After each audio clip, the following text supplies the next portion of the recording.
పరమ పవిత్రమైన మహాశివరాత్రి రోజున ఆ పరమశివుడు లింగ రూపంలో ఆవిర్భవించింది అర్ధరాత్రి చతుర్దశి తిథి ఉన్న సమయంలో కాబట్టి మహాశివరాత్రి పర్వదినం రోజున అర్ధరాత్రి సమయంలో శివ పూజలు ఆచరిస్తారు. దీనినే నిశితకాల పూజ అంటారండి. మహాశివరాత్రి పర్వదినాన నిశిత కాలంలో పూజ చేయవలసిన సమయం ఫిబ్రవరి 15 ఆదివారం అర్ధరాత్రి అంటే తెల్లవారితే సోమవారం అనగా 12 గంటల 9 నిమిషాల నుండి 12 గంటల 59 నిమిషాల లోపు పరమశివునికి నిశితకాల పూజ అనేది నిర్వహించుకోవాలండి.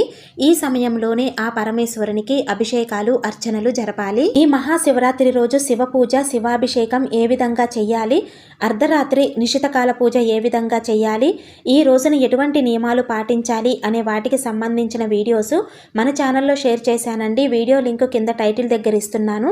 మీకు ఎవరికైనా యూజ్ అవుతుంది అనుకుంటే తప్పకుండా ఒకసారి చూడండి. ఈ వీడియో నచ్చితే లైక్ చేసి షేర్ చేయండి. ఇలాంటి మరిన్ని వీడియోస్ కోసం మన ఛానల్ని సబ్స్క్రైబ్ చేసుకొని నన్ను సపోర్ట్ చేస్తారని ఆశిస్తున్నానండి. శ్రీమాత్రే నమః.